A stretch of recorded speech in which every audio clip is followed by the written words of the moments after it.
7장 11절입니다. 그런데 이 레위 계통의 제사직과 관련하여 이스라엘 백성은 율법으로 지령을 받기는 하였습니다. 그러나 만일 그 제사직으로 완전한 것이 이루어질 수 있었다면 아론의 계통이 아닌 멜기세덱의 계통을 따른 다른 제사장이 생겨날 필요가 어디에 있겠습니까? 제사직분의 변화가 생기면 율법에도 반드시 변화가 생기기 마련입니다. 이런 말이 가리키는 분은 레위 지파가 아닌 다른 지파에 속한 분입니다. 그 지파에 속한 사람으로서 아무도 제단에 종사한 적이 없습니다. 우리 주님께서는 유다 지파에서 나신 것이 명백합니다. 그런데 모세는 제사장들에게 관하여 말할 때 이 지파와 관련해서는 말한 것이 아무것도 없습니다. 멜기세덱과 같은 모양으로 다른 제사장이 생겨난 것을 보면 이 사실은 더욱더 명백합니다. 그는 제사장의 혈통에 대해서 규정한 율법을 따라 제사장이 되신 것이 아니라 썩지 않는 생명의 능력을 따라 되셨습니다.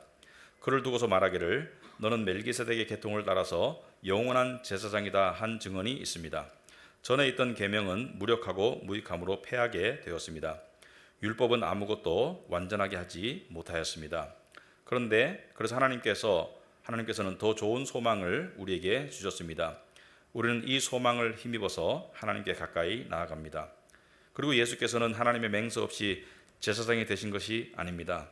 레위 계통의 사람들은 맹세 없이 제사장이 되었습니다. 그러나 예수께서는 자기에게 말씀하시는 분의 맹세로 제사장이 되신 것입니다. 주님께서 맹세하셨으니 주님은 마음을 바꾸지 않으실 것이다. 너는 영원히 제사장이다 하셨습니다. 이렇게 해서 예수께서는 더 좋은 언약을 보증하시는 분이 되셨습니다. 또한 레위 계통의 제사장들은 죽음 때문에 그 직무를 계속할 수 없어서 그 수가 많아졌습니다. 그러나 예수는 영원히 계시는 분이므로 제사장직을 영원히 간직하십니다. 따라서 그는 자기를 통하여 하나님께 나오는 사람들을 완전하게 구원하실 수 있습니다. 그는 늘 살아계셔서 그들을 위해서 중재의 간구를 하십니다. 예수는 이러한 제사장으로 우리에게 적격이십니다. 그는 거룩하시고 순진하시고 순결하시고 죄인들과 구별되시고 하늘보다 높이 되신 분입니다. 그는 다른 대제사장들처럼 날마다 먼저 자기 죄를 위하여 희생제물을 드리고 그 다음에 백성을 위하여 희생제물을 드릴 필요가 없습니다. 그는 자기 자신을 바치셔서 단 한 번의 이 일을 이루셨기 때문입니다. 사람들에게 약점이 있어도 율법은 어쩔 수 없이 그들을 대제사장으로 세우지만 율법이 생긴 이후에 하나님께서 맹세하신 말씀은 영원히 완전하게 되신 아들을 대제사장으로 세웠습니다. 아멘. 우리 앉으시기 바랍니다. 우리 기도하도록 하겠습니다.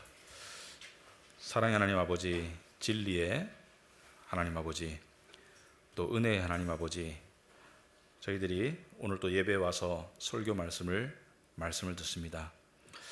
하나님 아버지, 이 말씀은 우리에게 꼭 필요하고 또 우리의 형편과 상황과 처지가 어떠하든지 심지어 우리의 문제가 무엇이든지 우리를 주님께로 데려올 수 있는 말씀이라고 믿습니다. 그래서 이 시간 하나님 아버지, 마귀가 틈타지 못하도록 우리의 마음과 이 성전을 지켜주시고 또 하나님께 집중하고 또 주의를 기울이고 데살로니가 사람들처럼 이것이 그러한가 생각하고 또 하나님이 주신 그 생각의 능력과 논리의 능력을 가지고 우리가 깨달음을 얻을 수 있도록 주님 도와주시옵소서. 아버지 하나님, 말씀을 통한 은혜가 우리의 심령에 스며들고 또 설교와 예배가 끝났을 때 우리의 마음이 점령당하는 그런 은혜가 있을 수 있도록 주님 은혜 베풀어 주시옵소서. 예수님 이름으로 기도합나이다. 아멘. 우리 히브리서가 보시면 5장부터 6장, 7장, 8장, 9장으로 가면서 이 반복되는 내용이 많이 나옵니다. 같은 얘기가 계속 나와요. 그래서 설교하는 사람들이 좀 이거 어떻게 설교를 해야 되지? 이런 생각을 가질 때가 있습니다. 비슷한 내용이 계속 나오죠. 그 흐름은 이렇습니다. 예수 그리스도가 진정한 제사장이다, 대제사장이다. 그래서 히브리서는 비교와 비유를 많이 사용하죠. 그래서 구약의 율법 시스템을 맡았던 제사장들, 레위 지파 제사장들, 그들은 하나님께 예배를 드리고 또 예물을 바치고 그런 제사장의 역할도 했지만은 성전의 여러 가지 일들, 뭐 물건을 나르고 성전을 고치고 또 이 예배에 필요한 물건들을 준비하고 여러 가지 일들을 했던 그런 사역자들이었습니다. 근데 레위 지파와 전혀 관계없는 유다 지파에서 예수 그리스도께서 나오셨다, 제사장이 나오셨다. 그래서 서로를 비교하면서 율법에 의해서 하나님께 나아가는 길과 믿음과 은혜에 의해서 하나님께 나아가는 길을 또 보여주고 있고, 또 8장에 가면 옛 언약과 새 언약을 이야기하고 있습니다. 비슷한 내용을 이야기하고 있고요. 근데 왜 이렇게 5장부터 9장까지 이렇게 계속 비슷한 내용을 반복할까? 두 가지 이유 때문이죠. 첫째는 중요하기 때문이죠. 중요하기 때문에 반복하는 것이겠죠. 그리고 두 번째는 한 번에 알아듣기가 어렵기 때문에 반복하는 것입니다. 그래서 여러분들이 지금 말씀을 읽었는데 오늘 이 말씀을 가지고 한 절 한 절 자세하게 하려고 하면은 아마 오늘 저녁까지 예배가 안 끝날 거예요. 그런데 오늘 내용을 제가 이야기하고 또 다음 8장을 이야기하고 9장을 넘어가면서 여러분들에게 이것이 스며들어서 여러분들이 결국에는 깨닫게 될 것입니다. 그래서 제가 하는 것을 잘 따라와 주시면 되겠고요. 오늘 본문에서 핵심 단어는 이것입니다. 완전함, perfection, 완벽함, 완전함. 여러분 오늘 11절 처음 절에 보시면은 이 중간에 보시면은 그러나 만일 그 제사직으로 완전한 것이 이루어질 수 있었다면, 완전함이라는 단어가 나오는데 완전함이 될 수 없다라고 이야기하고 있죠, 그죠? 그런데 마지막 28절을 보시면은 중간에 보시면은 하나님께서 맹세하신 말씀은 영원히 완전하게 되신, 완전하게 되었다고 말하고 있죠, 그죠? 완전하게 될 수 없는 것이 완전하게 되었다는 것을 이야기하고 있죠. 그래서 무엇을 이야기하는가? 완전함이라는 단어를 가지고 오늘 이 키워드가 완전함이에요. 완전함을 가지고 오늘 본문을 한번 풀어보자. 근데 제가 이 본문으로 들어가기 전에 완전함이라는 것에 대해서 생각을 해봤습니다. 완전함. 여러분, 완전함은 또는 완벽함은 인간이 본능적으로 추구하는 갈망이에요. 무슨 말이냐면 우리는 삶 속에서 사실은 완전함이 실현되기가 불가능하다는 것을 은연중에 알고 있음에도 불구하고 좀 더 나은 상태, 좀 더 나은 상태를 계속 추구하면서 결국 궁극적으로 원하는 것은 완전함입니다. 그래서 우리는 완전함을 향한 갈망을 가지고 있어요. 근데 이 완전함을 향한 갈망 자체는 좋은 것이냐 나쁜 것이냐, 이 완전함이 욕심으로, 또 완전함이 또 불만족으로 완전함을 향한 갈망이 나타나는 부작용들이 있지만, 저는 단언컨대 완전함을 향한 갈망은 좋은 것입니다. 완전함을 향한 갈망 자체는 하나님이 주신 거예요. 왜 그러냐? 여러분, 예를 들어서 완전한 행복을 바라는 거, 그건 하나님이 주신 갈망입니다. 완전한 사랑, 나는 완전한 사랑을 받고 싶고 완전한 사랑의 관계를 누군가가 맺고 싶은 그 갈망, 그 자체는 나쁜 거 아니에요. 나는 완전한 인정을 받고 싶다, 나 자체로 완전한 인정을 받고 싶다, 그건 나쁜 거 아니에요. 그거 좋은 거예요. 문제는 뭐냐면 그 갈망들을 이 세상에서 실현하려고 하는 그러한 불가능하고 그리고 고통스러운 노력을 하며 사는 것이 문제이죠. 그 갈망, 완전한 사랑, 완전한 인정, 완전한 행복, 그것은 하나님을 통해서 이루어지는 것이지 이 세상을 통해서 이루어지는 게 아닌데, 우리가 이 세상을 통해서 이루려고 하기 때문에 그것이 문제가 되는 것이지 그 갈망 자체는 문제가 아니다. 그래서 기독교와 타종교, 예를 들어서 불교와의 차이점은, 불교는 내려놓아라, 기독교는 내려놓으라고 말하지 않습니다. 기독교는 그 본능과 그 갈망, 그것을 하나님께로부터 찾으라고 말하고 있습니다. 완전한 인정, 하나님께로부터 찾으라고 말하고 있습니다. 그렇다면 왜 우리는 완전함에 대한 갈망을 가지고 사는가? 왜 그럴까? 여러분, 이 인간이 가지고 있는 부정할 수 없는, 내 스스로의 노력으로 제거할 수 없는 어떤 갈망은, 그것은 원초적이고 본능적인 어떤 갈망은 사실은 연결해서 가다 보면 하나님과 다 연결이 되어 있습니다. 왜 우리는 완전함에 대한 갈망을 가지고 있을까? 왜냐하면 인간이 처음에 만들어졌을 때 완전하게 만들어졌었기 때문입니다. 완전함이 인간의 기초값이에요. 완전함이 인간의 디폴트 모드입니다. 완전함이 인간의 초기값이에요. 여러분들 에덴 동산을 한번 생각해 보시기 바랍니다. 하나님께서 인류를 처음에 창조하셨을 때 완전하게 만들지 않으셨나요? 하나님께서 완전한 세상을 주셨잖아요. 완전한 세상이라는 것은 갖출 것과 버릴 것이 있습니다. 완전한 세상이라는 것은 그 안에 불멸성이 있어야 돼요. 그리고 먹고 사는 것에 대한 모든 조건, 그러니까 그 존재가 살아가는 데 필요한 모든 조건이 완벽하게 갖추어져야 되고요. 그리고 더 나아가서 하나님과 막히지 않는 관계가 있어야 되고요. 그리고 없어야 되는 것들이 있습니다. 불안, 두려움, 의심, 그런 것들이 없어야 돼요. 우울함, 먹고 사는 걱정, 상대적 박탈감, 비교, 그런 것들이 없는 것이에요. 에덴 동산이 그렇게 창조되었습니다. 최초에 하나님께서 만드신 세상은 하나님께서 다 창조하시고 난 다음에 보시기에 심히 좋았다라고 말씀하셨죠. 심히 좋았다는 것은 완전함을 의미합니다. 완전한 하나님이 보시기에 심히 좋았다는 것은 더 이상 좋을 수 없는 상태를 말합니다. 우리는 완전함에 대한 갈망을 가지고 있습니다. 왜? 원래 완전함 속에 만들어졌기 때문에.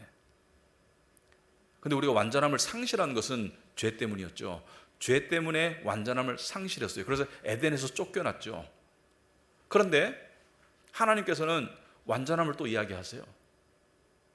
우리가 이 세상에 살다가 가는 다음 세상은, 천국은 완전할 것이라고 이야기하거든요. 천국 안에는 불멸성이 있죠. 그죠? 천국 안에는 영원한 행복이 있죠. 천국 안에는 없어야 될 것은 다 없습니다. 두려움, 슬픔, 고통, 불안감, 죄책감도 없어요. 천국에는 갖춰야 될 건 다 완벽하게 갖추어져 있습니다. 그리고 없어야 될 것은 철저하게 없어요. 천국은 그 자체가 완전함이기 때문에 크게 보면 창세기 에덴의 회복이 천국입니다. 창세기 1장의 에덴 동산의 회복이 마지막 계시록의 새하늘과 새 땅이에요. 그래서 에덴 동산의 회복이 천국인데 에덴과 천국은 큰 차이가 있죠. 둘 다 하나님이 만드신 완전한 세상이에요. 둘 다 그 안에 들어가면 완전한 행복 가운데, 완전한 축복 가운데 거할 수 있고, 불멸성과 하나님과 끊이지 않는 관계 속에 거할 수 있고, 둘 다가 완전하지만 한 가지 차이점이 있습니다. 에덴 동산의 중앙에는 두 종류의 나무가 있었습니다. 생명나무와 선악과. 천국에 가면은 생명나무가 등장해요. 하지만 선악과가 없습니다. 에덴 동산과 천국의 차이점은 에덴은 죄로 인해서 타락할 가망성이 있는 세상이었어요. 그러니까 완전함이 깨어질 수 있는 가망성이 있었지만 천국에서는 완전함이 깨어질 수 있는 가망성이 영원히 사라지는 곳이 천국입니다. 그래서 천국이 에덴보다 더 좋은 곳이에요. 그 점에서 나머지 조건은 동일합니다. 하지만 천국에는 선악과가 없기 때문에 죄가 침범할 수 없고, 죄를 가져왔던 사탄과 모든 마귀들은 지옥에 영원히 갇히기 때문에 천국은 그럴 가망성이 전혀 없는 것이 천국이죠. 그래서 유대인들의 초미의 관심사는 다른 종교들과 마찬가지로 천국이었습니다. 여러분, 불교인들의 초미의 관심사는 극락입니다. 정상적인 불교인이라면 극락이라는 것은 무엇이죠? 지극한 기쁨이죠. 근데 지극하다는 것은 완전함을 내포하죠. 그러니까 모든 종교가 추구하는 내세는 완전한 세상이에요. 유대인들도 이 완전한 세상에 들어가고 싶었습니다. 천국에 들어가고 싶었어요. 그런데 이 완전한 세상에 들어가려면 자격이 있지 않겠습니까? 아무나 들여보내지 않겠죠. 완전한 세상에 어떻게 들어갈까? 이게 초미의 관심사죠. 종교인들의 초미의 관심사죠. 어떻게 하면 들어갈 수 있을까? 이것을 선행과 고행을 통해서 들어간다고 대부분의 종교들은 생각합니다. 선행과 고행을 통해서 들어간다. 그래서 하나님께서 유대인들에게 완전한 이 천국에 들어갈 수 있는, 구원에 이를 수 있는 길로 주신 것이 바로 율법입니다. 해봐라. 지난번에 말씀드렸지만 율법이 종착역은 아니죠. 율법이 은혜라고 하는 과정이죠. 십자가라고 하는 과정이죠. 근데 율법을 주셨어요. 완전하신 하나님께서 주신 완전한 율법을 지킴으로써 완전한 자격을 얻어서 천국에 들어갈 수 있다. 그런데 문제가 뭐였습니까? 문제는 그렇게 할 수가 없다는 거예요. 그렇게 할 수가 없었습니다. 그래서 하나님께서 율법 아래 율법을 운영하는 시스템을 운영하는 자들로서 주신 직분이 제사장입니다. 제사장들을 주셨어요. 그리고 제사장들이 어떤 역할을 했습니까? 율법을 가르치고 예배를 인도하고, 그리고 율법에 실패한 자들이 왔을 때 1년에 한 번 공식적으로 속죄의 날이 있었고요. 그리고 개인적으로 죄가 깨달아지면 어떻게 했습니까? 짐승을 가져왔어요.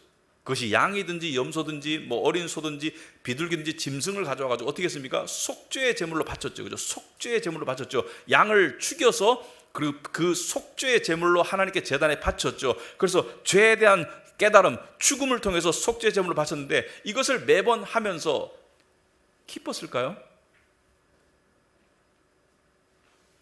율법을 제대로 적용하고 사는 사람은 하루에 소를 12마리 가져와도 이게 속죄가 안 됩니다. 짐승을 가져와서 제단에 바치고 깨끗한 마음이 되어서 돌아가고 또 가서 또 바치고 또 바치고 또 바치고, 그렇게 하다 보니까 안 되는 것이죠. 좌절스러운 것이죠. 그래서 이 오늘 본문 11절 보시면은, 그런데 이 레위 계통의 제사직과 관련하여 이스라엘 백성은 율법으로 지령을 받았다. 지령이라는 말이 좀 이상한 말인데, 율법을 받아서 그 시스템을 받았는데, 그러나 만일 그 제사직으로 완전한 것이 이루어질 수 있었다면 아론의 계통이 아닌 멜기세덱의 계통을 따른 다른 제사장이 생겨날 필요가 어디에 있겠습니까? 율법과 제사장의 포커스를 맞췄는데, 그것으로 완전함에 이를 수 있다면 그 율법의 시스템과 그것을 운영하던 제사장들을 그대로 유지했지 이것을 없앨 이유가 있겠는가? 이 시스템이 붕괴되었기 때문에 다른 시스템을 하나님께서 주신 것이다, 이렇게 얘기하는 것이죠. 그런데 왜 붕괴되었을까? 왜냐하면 사람들은커녕 제사장들조차도, 그 율법의 시스템을 맡았던 제사장들조차도 완전해질 수 없었습니다. 제사장들조차도 천국에 갈 자격을 얻을 수가 없었어요. 왜냐하면 완전하면은 두 가지 의미가 있죠. 첫째는 완전하신 하나님께서 제시하신 기준에 도달해야 돼요. 두 번째는 만약에 그 율법을 통해서 주어진 구원의 길이, 천국 가는 길이 완전하다면 그것은 중간에 실패해서는 안 됩니다. 중간에 취소되어서도 안 돼요. 여러분, 합격 통지서를 받았는데 취소가 된다? 그건 완전한 합격이 아니죠. 그러니까 한 번 합격하면 끝까지 갈 수 있는 게 완전함인데, 율법은 둘 다가 안 돼요.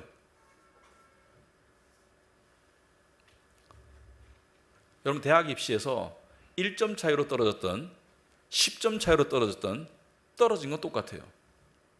대학 입시 얘기할 때 제가 가끔 얘기하는데, 저는 0.8점 차이로 떨어졌습니다. 내신 합쳐가지고. 근데 저처럼 0.8점 차이로 떨어졌던, 20점 차이로 떨어진 건 똑같아요. 천국도 마찬가지예요. 하나님의 완전한 율법에 조금이라도 못 미치면 다 떨어져요. 근데 바리새인이나 율법주의자들은 나는 90점인데 쟤는 10점이야. 내가 보기에, 자기가 봤을 때 저 창녀와 세리는 마이너스 10점인데 나는 88, 90점 되니까 나는 아마 들여보내주지 않겠어, 이렇게 착각하는 게 이 바리새인이죠. 그런데 천국은 어떠한 죄도 받아들일 수 없기 때문에 99점이나 1점이나 똑같아요. 100점이 안 되는 건 마찬가지예요.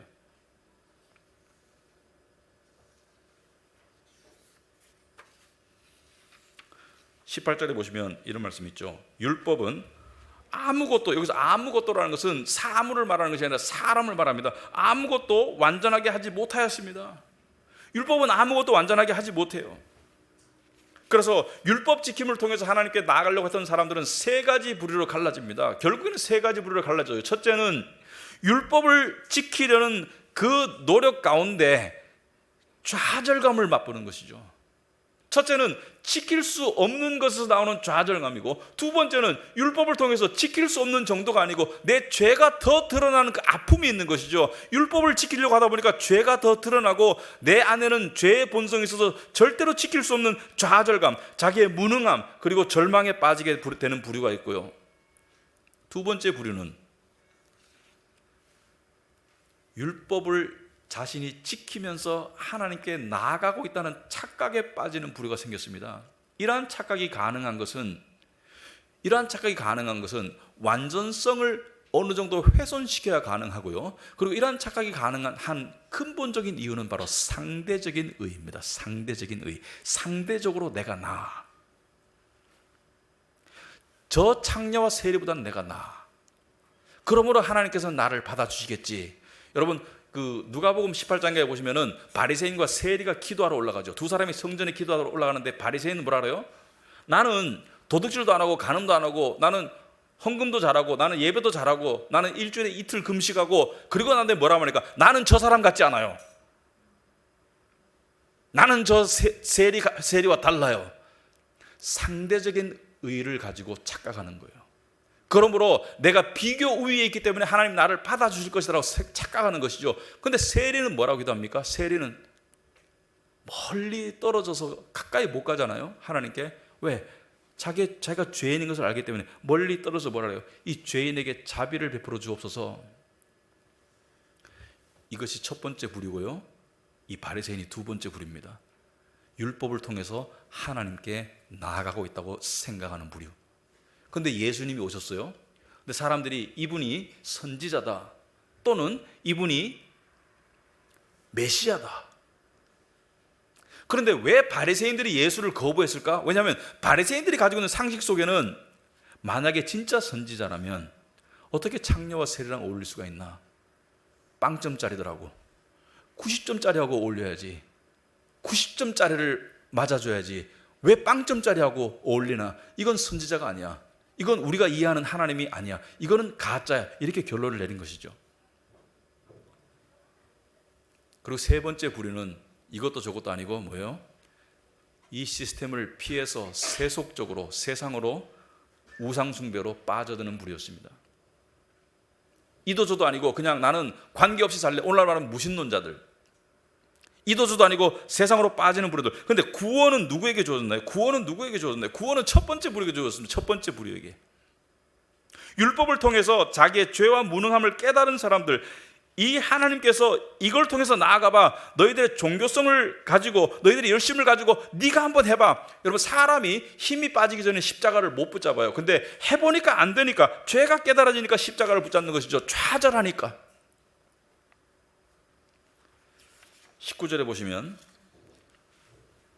율법은 아무것도 완전하게 하지 못하였습니다. 그래서 하나님께서 더 좋은 소망을 우리에게 주셨습니다. 우리는 이 소망을 힘입어서 하나님께 가까이 나아갑니다. 율법의 길도 아니고, 율법 지킴의 길도 아니고, 그렇다고 방임의 길도 아니고, 뭐예요? 제3의 길을 주셨다는 거예요. 뭐예요? 이것은 은혜의 길이다. 믿음의 길이다. 소망의 길이다. 이 길은 사람이 스스로 만드는 길이 아닙니다. 사람은 천국 가는 길을 만들 수 없습니다.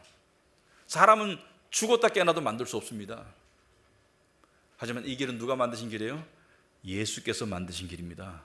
예수님께서 인간이 실패한 율법 지킴을 대신 사셔서 율법을 지키셨어요. 그러니까 인류 역사 속에 인간에게는 불가능한 율법 지킴을 통한 완전에 이르는 삶을 사신 유일한 분이 예수님이에요. 예수님께서는 이 율법 지킴의 이 불가능한 길을 이 땅에 오셔서 그걸 온전히 사셔서 그것으로부터 주어진 자격, 그러니까 율법 지킴을 통해서 주어진 의로움, 천국에 갈 수 있는 자격, 하나님께 받아들일 수 있는 자격을 얻으셔서 그걸 누구에게 주셨어요? 믿는 자들에게, 여러분들에게. 그리고 여러분들에게 뭘 가져가셨나요? 그 대가로 죄를 가져가셨죠. 그리고 십자가에서 대신 죽으셨죠. 우리에게 완전한 자격을 스스로 이루셔서 주셨고, 우리가 가지고 있는 죄를 가지고 가서 대신 죄값을 치르신, 그러니까 제사장들이 백성들이 짐승을 가지고 오면 그 짐승의 피로 죄를 씻는 의식을 하고 이들을 일시적으로 하나님께 데려갔어요. 근데 지성소 안에는 못 들어갔습니다. 왜냐하면 이것은 진짜로 완전해지는 길이 아니기 때문에. 그런데 예수께서는 당신이 스스로 제물이 되셔서 당신을 믿는 모든 자들의 죄를 깨끗이 씻기고, 그리고 그들에게 자신의 의의 옷을 입혀서 완전한 자격을 주고 난 다음에 어디로 데려갔나요? 지성소까지.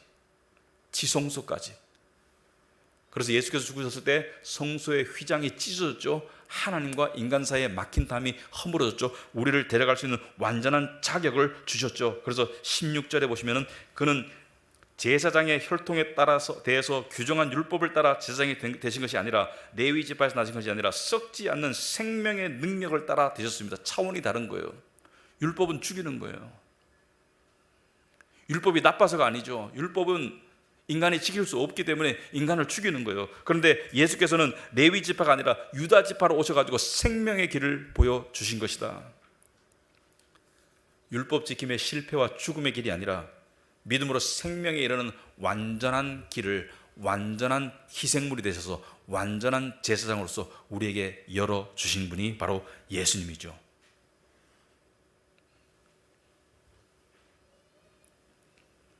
여러분, 예수께서 요한복음 14장 6절에 이렇게 말씀하셨습니다. 나는 길이요. 무슨 길요? 하나님께 나아가는, 천국에 나아가는 완전한 길이요. 중간에 실패할 수 없는, 심지어 이탈할 수도 없는 완전한 길이다. 내게 오는 자는, 아버지께서 내게 보내신 자는 내가 마지막 날에 하나도 빠짐없이 모두 다 살릴 것이다. 이 길에 들어선 자는 이탈할 수가 없습니다. 그리고 나는 진리라고 했습니다. 여러분, 진리가 뭐예요? 진리는 두 가지 요소가 있어야 됩니다. 첫째는 우리가 처한 상황을 완벽하게 설명해 줄 줄 알아야 돼요. 정확하게, 완벽하게. 예수님은 진리로서 우리가 처한 상황을 정확하게 설명해 주세요. 너희들은 죄 가운데 있다. 율법 지킴을 통해서 하나님께 나아갈 수 없고, 너희들의 원래 상태로 그냥 두면 마지막은 영원한 지옥이라고 분명히 이야기하고 있습니다. 하나님의 영광에 이룰 수 없다고 이야기하고 있어요. 그러니까 유능한 의사로서 정확한 진단을 해주는 거예요. 왔는데 진찰을 해가지고, 여러분, 우리 중병일 경우에는 한 군데 의사만 보지 않죠. 두세 군데, 세컨드, third opinion, 두세 번의 진단을 받죠. 왜? 정확성을 높이기 위해서. 그런데 정확하게 우리의 상태를 진단해 주는 것이 진리입니다. 진실을 이야기해 주고. 근데 진리가 이것만 진리라면 소용이 없죠. 여러분, 병원에 갔는데 의사 선생님이 MRI, CT 다 촬영을 한 다음에 당신의 지금 상태는 이렇습니다. 절망적이고 파국적입니다. 방법은요? 없어요. 예수님께서는 정확하게 알려주고 난 다음에 거기에 대한 완벽한 약을, 완벽한 해결책을 주신 분이죠. 바로 당신을 통해서 벗어날 수 있다. 죄와 사망을 벗어날 수 있고, 원래 작정된 지옥을 향한 운명의 길을 벗어나서 그 반대 방향으로, 하늘로, 원래 땅으로 꺼져야 되는데 하늘로 올라가는 길을, 천국에 갈 수 있는 길을 주셨죠. 그래서 예수님께서 나는 길이요 진리요 뭐라 해서 생명이다. 생명을 얻는 거예요. 그런데 교회 안에는 율법주의가 꽉 차 있습니다. 우리가 아는 율법주의, 여러분들이 신앙생활을 좀 성경 말씀을 듣고 했으면 이 정도는 충분히 알 거예요. 율법주의는 뭐예요? 나는 노력한다, 나는 열심히 산다, 그러므로 나는 하나님께 인정받고 축복받을 것이다. 이게 율법주의죠, 그죠? 나는 노력한다, 나는 열심히 한다, 그러므로 하나님 나를 인정하고 축복하신다. 여러분, 율법주의로 열심을 내는 것과 복음으로 열심을 내는 것과 겉으로 보기엔 다 똑같아요. 교회도 열심히 다니고, 봉사, 헌금, 기도 열심히 하고요. 그리고 가정에서는 착한 사람이 되려고 노력하고 겉으로 보기 똑같습니다. 겉으로 보기 비슷해요. 그런데 뭐가 달라요? 속의 동기가 달라요. 속의 동기. 율법주의는 뭐예요? 율법주의는 이렇게 함으로써 하나님께 인정받는다는 것이 율법주의고, 복음은 뭐예요? 하나님께 이미 인정받았기 때문에, 하나님께 이미 사랑받기 때문에 그 반응으로서 하는 게, 그게 달라요. 그래서 성품이 달라져요. 율법주의에 빠진 사람들은 필연적으로 상대적 의를 가지게 됩니다. 여러분 교회 다니다 보면 이런 분들 있죠. 물론 이 교회 그런 분이 없으리라 생각합니다만은, 신앙생활을 오래 하고 열심히 하고 잘 됐어요. 그리고 뭐 주일 성수, 무슨 헌금, 봉사, 모든 것을 다 완벽하게 새벽기도 열심히 하고 잘해요. 그런데 잘하니까 또 잘 됐어. 그런 사람이 어떤 마음을 가지던가요? 나는 너희들보다 달라. 하나님이 나를 더 인정하셔. 그 증거가 여기 있잖아. 우리 집안이 잘 됐어. 그게 율법주의예요. 그래서 율법주의에 빠진 사람들은 잘 되면 더 수렁에 빠집니다. 차라리 안 되면 그래도 희망이 있어요. 세상적으로 안 되면. 근데 이 정도의 율법주의 여러분이 아실 거예요. 그런데 이거는 우리가 정말 많이 저지르면서 잘 모르는 율법주의가 있습니다. 그것은 율법주의를 자기에게 적용하는 그런 오류를 많이 범하고 있어요. 자기에게 적용하고, 자기를 제한하고, 자기를 압박하고, 심지어 자기를 좌절시켜요. 무엇으로부터? 하나님께로 나아가는 것으로부터 자기를 좌절시키는 거예요. 무슨 말인지. 어떤 분이 이렇게 말합니다. 이번 주에 하나님 보시기에 잘못된 삶을 살았기 때문에 나는 예배에 나갈 자격도 없어. 나는 기도할 자격도 없어. 나는 하나님의 은혜를 구할 자격도 없어. 이게 바로 율법주의의 자기 적용입니다. 여러분 생각해 보세요. 율법주의를 통해서 하나님께 나아가고 있다고 착각하는 것과, 또 하나님께 인정받고 있다고 착각하는 그 모습과, 율법주의를 통해서 내가 생각하는, 자기가 생각하는 말씀을 통해서 얻은 지식과, 또 도덕적인 기준에 내가 미달하기 때문에, 내가 못 미치기 때문에 하나님은 나를 반기지 않을 거야. 그러므로 나는 하나님께 나아갈 자격이 없어 라고 말하면서 하나님과의 관계가 소원해지는 것과 둘 다 똑같아요. 근데 전자는 구별하면서 후자를 구별하지 못하는 사람이 많습니다. 둘 다 왜 똑같냐? 둘 다 자기 구원입니다. 자기 구원. 둘 다 하나님께 나아가는 길이, 하나님께 받아들일 수 있는 길이 자기에게 달려있다고 생각하는 거예요. 하나님이 나를 인정하시는 정도와 하나님 나를 받아주시는 그 조건이 나에게 달려있다고 생각하는 것은 똑같은 거예요. 둘 다 자기 구원이에요. 자기가 구원자가 되는 거예요. 어떤 사람이 이렇게 말합니다. 아니, 했던 잘못을 또 했거든요. 안 한다고 결심해놓고 또 잘못을 저질렀거든요. 근데 하나님께 안 한다고 했는데 또 잘못을 했는데 하나님께서 저를 받아주실까요?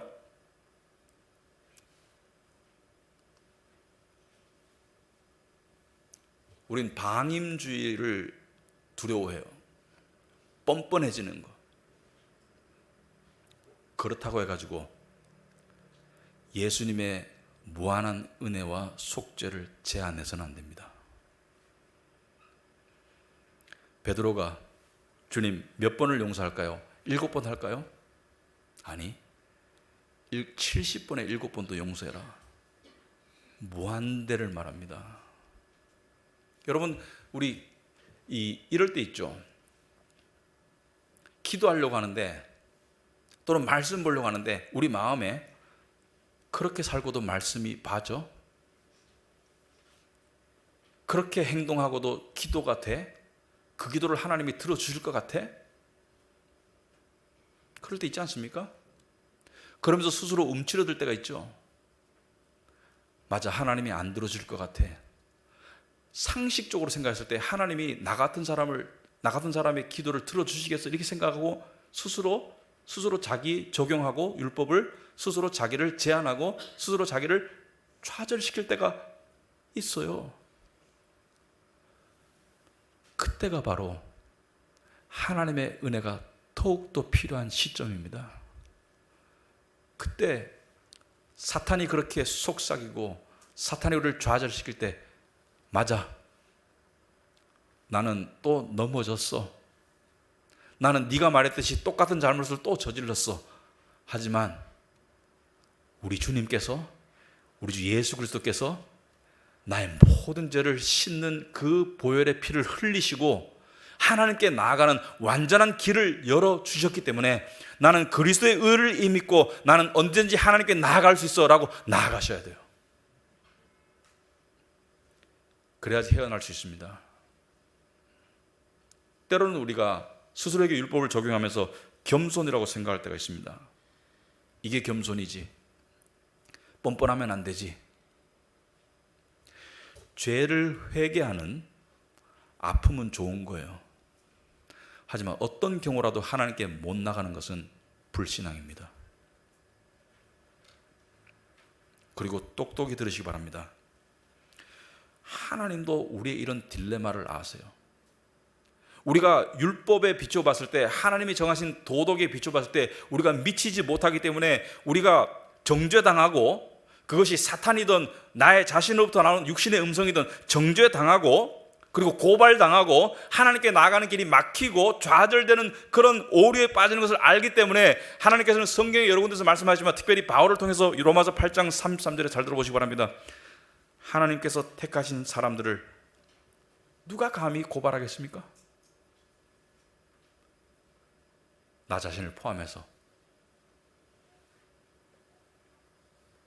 의롭다 하시는 분이 하나님이신데, 의롭다 하시는 분이 장력은 세력은 의롭다 하시는 분이 하나님이신데 누가 감히 그들을 정죄하겠습니까? 율법주의의 자기 적용은 스스로 자기가 자기를 정죄하는 거예요. 여러분, 이 상담사나 이 노래하는 사람들 중에 이런 거 있죠. 자기를 사랑하는 법을 배우라고 그러죠. 자기를 사랑하는 법.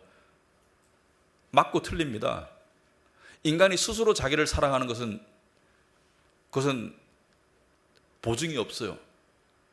하지만 그리스도 안에서 여러분은 여러분 자신이 용서받았음을 알고 하나님께 나아가야 돼요. 특별히 죄 때문에 힘들 때 내가 어떻게 나아갈 수 있나, 어떻게 뻔뻔하게 나아갈 수 있나, 그렇게 말하는 답이 없습니다. 또 이렇게 기도하는 분 있어요. 하나님, 제가 고쳐보겠습니다, 도와주세요. 사탄이 박수쳐요. 우리가 못 고치기 때문에.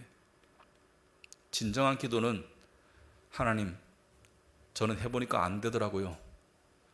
하나님께서 제발 해주세요. 하나님께서 제발 이 부분을 해주세요. 그럴 때 하나님의 응답이 있을 줄 압니다. 누가 감히 그들을 정죄하겠습니까? 그리스도 예수는 죽으셨지만 오히려 살아나셔서 로마서 8장 34절에 하나님의 오른쪽에 계시며 우리를 위하여 대신 간구하여 주십니다. 예수님께서 지금도 하나님 우편에서 간구하고 계시는 이유가 뭘까요? 왜냐하면 우리의 죄가 지속되고 있기 때문에. 주님께서 지속적으로 간구하시는 이유는 제사장으로서, 진정한 제사장으로서 계속 간구하시는 이유는 우리의 죄가 계속되고 있기 때문이죠. 누가 우리를 그리스도의 사랑에서 끊을 수 있겠습니까? 로마서 8장 35절에 환난입니까? 곤고입니까? 박해입니까? 굶주림입니까? 헐벗음입니까? 위협입니까? 또는 칼입니까? 이러한 표현은 무슨 법이죠? 이것은 강한 부정을 말하죠. 끊을 수 없다는 것을 이야기하죠. 어떤 피조물이라도 우리를 그리스도 예수 안에 있는 하나님의 사랑에서부터 끊을 수 없다라고 이야기하죠. 그 어떤 피조물은 나를 포함하는 것이죠. 죄와의 싸움이 있는 것은 믿음이 있다는 증거이기도 합니다. 한편으로. 근데 우리는 단번에 변하지 않는 자신의 모습에 실망할 때가 있습니다. 단번에 변하면 좋겠죠. 근데 예수님께서도 우리가 죄와의 싸움에서 단번에 변하지 않을 것을 아시고 그리고 미리 알려주셨어요. 여러 군데에서. 여러분, 요한복음 13장에 보시면 예수께서 십자가에 죽으시기 전에 예수님께서 제자들을 불러놓고 한 의식이 있습니다. 세족식이죠. 발을 씻겨준다. 발을 씻겨주는 의식을 했죠. 그래서 많은 교회나 교인들이 세족식을 하더라고요. 특별히 남편 데려다 놓고 아내 발을 씻기는 세족식을 하면서 아내를 즐겁게 해주는 그런 걸 하는데, 저는 조금 개인적으로 조금 안 했으면 좋겠습니다. 왜냐하면 본질을 흐리는 것 같아요. 세족식의 본질은 죄사함입니다. 예수께서 베드로의 발을 씻기려고 했을 때 베드로가 주님 어떻게, 그때 종들이 주인의 발을 씻겼거든요. 종들이 주인의 발을 씻겼는데 어떻게 주님께서 제 발을 씻기십니까? 예수님께서 뭐라 했습니까? 내가 네 발을 씻기지 않으면 너는 나와 상관이 없다. 무슨 말입니까? 나는 너의 구세주가 아니다. 내가 너의 발을 씻겨주마. 그럼 발만 씻기지 마시고 손과 다른 얼굴도 머리도 감아주시고 다 해주세요 하니까 뭐예요? 너는 이미 목욕하였으니까 발만 씻으면 된다. 발은 자주 씻거라. 무슨 말입니까? 신분적으로 의로워지고 용서함을 받았으니까 날마다 짓는 죄에 대해서 고백하고, 만일 우리가 우리 죄를 자백하면 저는 미쁘시고 의로워서 우리 죄를 사하시며 모든 불의에서 우리를 깨끗게 하시는 그 은혜를 체험하거라. 세족식에 그런 의미가 있거든요. 그래서 우리가 하나님께 나아갈 수 있는 이유는 죄가 없어서가 아닙니다. 그런 상태는 영원히 주어지지 않습니다. 죄가 없어서가 아니에요. 하나님께 나아갈 수 있는 이유는 영원한 제사장 되시는 예수님이 계시기 때문에 예수를 힘입어서 나아갈 수 있고 나아가야 합니다. 근데 우리는 이렇게 생각해요. 이게 말이 되나? 이게 말이 되나? 하나님이 제정신인가? 나 같은 죄인을 계속 받아주고 한 번도 밀치지 않고 그러신다고 나를 향해서 노여움을 품으시고 나를 거부하시고 나를 차단하시지. 우리는 그 차단할 때가 있죠, 그죠? 페이스북 친구도 차단할 때가 있죠. 차단 안 하고 계속 받아주신다고 하나님이 제정신이신가? 이렇게 생각할 때가 있죠. 맞습니다. 제정신인 분이 자기 아들을 죄인들을 위해서 내어주셨겠어요? 하나님의 은혜는 인간의 제정신으로 이해할 수 없습니다. 그 사도 바울이 내가 그리스도를 위해서 미쳤다고 그러잖아요. 인간의 이성과 인간의 논리가 도달할 수 있는 이해의 범위를 넘어서는 것이 하나님의 은혜의 깊이입니다. 그것은 오직 말씀을 통해서 주어집니다. 그것은 말씀을 깨달아야 주어지는 것입니다. 오늘 본문 25절에 따라서 그는 자기를 통하여 하나님께 나오는 사람들을 완전하게 구원하실 수 있습니다. 자기를 통하여, 누구를 통해서? 다 예수님을 통하여 하나님께 나오는 사람들을 완전하게 구원하실 수 있습니다. 완전이라는 단어를 생각해요. 완전하게. 완전이라는 것은 되돌림이 없고요, 실패가 없고요, 중도 이탈이 없고요, 막힘이 없는 게 완전한 거예요. 완전하게 우리가 하나님께 나아갈 수 있는 거예요. 누구를 통해서? 예수 그리스도를 통해서. 그는 늘 살아계셔서 그들을 위하여 중재의 간구를 하십니다. 중재란 뭐죠? 중재란 쌍방간이나 어느 한쪽이 어떤 기준에서 미달하거나 기울어졌거나 또는 원수가 됐거나 하여튼 둘을 끼워 맞추는 거예요. 둘을 끼워 맞춰서 연결하는 게 중재죠. 근데 하나님과 우리 사이는 끼워 맞출 수가 없습니다. 뼈가 부러진 정도가 아니고 다 으스러졌어요. 하나님과 우리는 끼워 맞춰줄 수가 없습니다. 근데 그것을 다 끼워 맞추신 분이 바로 예수님이에요. 당신을 으스러뜨려서 으스러진 우리를 하나님과 끼워 맞추신 분이 바로 예수님이죠.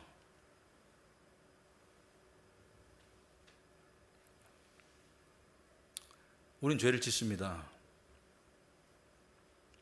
죄를 지으면 정죄의 목소리가 들려와요. 사탄이 육신을 통해서 들려옵니다. 인간의 법정은 하나님이 주신 원리에서 만들어진 거예요. 재판관이 있고, 그 다음에 검사가 있고, 고소하는, 그 다음에 변호사가 있죠. 변론하는. 여러분, 하나님의 법정에서 하나님께서 재판관으로 보좌에 앉아 계시는데 우리를 누가 정죄하나요? 우리를 누가 정죄하나요? 사탄이, 마귀가, 우리 육신이 잘못했어요. 이 잘못을 10번, 100번 저질렀어요. 그때 우리를 누가 변론합니까? 예수님이. 맞습니다. 죄를 저지른 건 맞습니다. 하지만 아버지요, 제가 이 죄인을 위해서 다 갚았습니다. 그러면 재판관이 뭐라 그래요? 죄 없음. 하나님께서 여러분의 죄를 문제 삼지 않아요. 단 죄의 결과는 겪습니다. 이걸 아셔야 돼요. 죄에 대한 정죄는 없습니다만은 죄를 지으면 거기에 대한 결과는 있어요. 아픔, 고통, 가정이 파괴되거나 내 육신에 문제가 생기거나 관계가 이그러지거나 또는 양심이 흐려지거나 이 죄에 대한 파괴는 있어요. 요한일서 2장 1절에 보시면은 나의 자녀 여러분, 내가 여러분에게 이렇게 쓰는 것은 여러분으로 하여금 죄를 짓지 않도록 하려는 것입니다. 누가 죄를 짓더라도 아버지 앞에서 변호해 주시는 분이 우리에게 계시는데 곧 의로우신 예수 그리스도이십니다. 우리가 죄를 짓기를 원하지 않으세요, 하나님은. 하지만 우리가 죄 없다고 하면 하나님을 거짓말쟁이로 만든다고 요한일서 1장에 말하고 있습니다. 우리는 죄를 지어요. 근데 우리가 죄를 지으면 아버지 앞에서 우리를 변호해 주시는 분인데 바로 의로우신 예수 그리스도, 우리의 제사장 되시는 예수 그리스도. 그래서 28절에 사람들에게 약점이 있어도 율법은 어쩔 수 없이 그들을 대제사장으로 세우지만 율법이 생긴 이후에 하나님께서 맹세하신 말씀은 여기가 중요하죠. 영원히 완전하게 되신 아들을 대제사장으로 세웠습니다. 예수께서 영원히 완전하신 대제사장이 되셨기 때문에 대제사장은 누구를 변론하는 거예요? 백성들을 하나님과 중재하는 역할을 하는 게 대제사장이죠. 그분이 계시기 때문에, 그분이 영원하고 그분이 완전하기 때문에 우리의 구원과 우리를 향한 하나님의 사랑, 하나님의 인정, 받아주심, 우리를 자녀 삼음, 모든 것이 영원하고 완전하고 불변한 것이죠.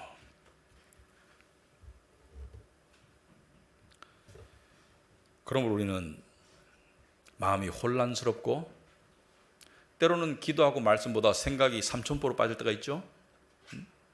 생각이 엉뚱한 데로 갈 때가 있어요. 생각이 나도 모르게 갑자기 세상으로 갈 때가 있습니다. 심지어 나쁜 생각으로 갈 때도 있어요. 그럴 때 우리가 하나님께 들킨 마음으로 아차 싶어서 말씀 보던 것을 멈추지 마시고 계속 보세요. 괜찮아요. 그때가 아마도 하나님이 더 필요한 때일 겁니다. 내가 이러고도 하나님을 찾을 수 있어라는 그런 정죄의 목소리가 들려올 때, 맞아, 나는 죄인이야. 하지만 나에게는 영원하고 완전하신 대제사장 예수 그리스도가 계셔. 나는 그분의 의를 힘입어 하나님께 나아가고 있어. 우리가 그러한 생각에 빠질 때 우리 머릿속에 떠오르는 하나님은 약간 노여움의 얼굴, 그리고 우리를 기피하시는 그런 얼굴, 마치 누가복음 15장에 그 탕자가 생각했던 아버지의 이미지가 떠올라요. 하지만 그것은 가짜입니다. 하나님은 여러분을 항상 기다리시고 여러분이 오시면 기뻐하세요. 어떤 분이 이렇게 말했습니다. 코로나 때 예배를 드리다가 한 번은 방송으로 예배를 드리는데 좀 자기의 옷차림이나 자세가 너무나 하나님 보기에 합당하지 않은 것 같아서 미안한 마음과 죄송스러운 마음과 죄책감이 들었는데 그 예배 가운데 하나님께서 역사하셔서 어떤 은혜를 주셨는데 그 은혜를 깨닫고 나니까 그런 모든 부족함과 잘못에도 불구하고 여전히 나를 사랑하시는 하나님, 그래서 눈물이 펑펑 쏟아졌다고 그래요. 우리는 작은 고인물입니다. 그 작은 고인물에 세상이나 사탄의 장난이 들어가면 물이 썩어요. 생각이 삐뚤어집니다. 믿음이 희석돼요. 그런데 하나님의 은혜는 거대하게 흐르는 쓰나미예요. 홍수예요. 작은 샘물 위에 홍수가 덮어버리면 작은 샘물은 희석되고 없어지는 거예요. 그런 은혜를 누리시기 바랍니다. 여러분의 작은 샘물 속에 생각 속에 사로잡히지 마시고 하나님의 거대한 은혜의 홍수 가운데로 나아갈 수 있기 바랍니다. 때때로 우리는 정신줄이 놓일 때가 있어요. 세상이 너무 힘들고 바빠서. 근데 믿음의 끈은 놓지 마세요. 말씀과 기도의 끈은 놓지 마세요. 때때는 우리가 멘붕이 옵니다. 멘탈은 멘탈이 붕괴된다는 뜻이죠, 그죠? 멘붕이 오더라도 믿음은 붕괴시키지 마세요. 그럴 때가 오히려 하나님이 더욱더 필요하고 하나님이 기다리시는 때입니다. 수고하고 무거운 짐진 자들을 지금도 부르시고 계세요. 그 하나님을 의지해서 살아가는 여러분의 삶이 되기를 축원합니다. 기도하겠습니다. 하나님 아버지, 참으로 하나님께 감사합니다. 우리 죄를 위해서 십자가에 당신의 아들을 내어주신 그 은혜를 다시 한번 생각합니다. 그리고 율법 아래에서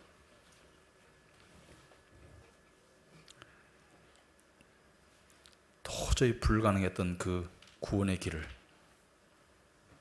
당신의 아들을 보내주심으로 활짝 열어주신 것을 저희들이 볼 때 하나님께 감사하고, 또 이 길을 함께 가는 우리 성도님들과 제가 확신을 가지고, 특별히 삶 가운데 힘들고 두렵고 우울할 때 그 마음 그대로 주님께 나아갈 수 있도록 도와주시옵소서. 내 모습 그대로 나아갈 때 주님께서 먼저 기다리고 계신 것을 발견할 수 있는 은혜를 허락하여 주시옵소서. 예수님 이름으로 기도합나이다. 아멘.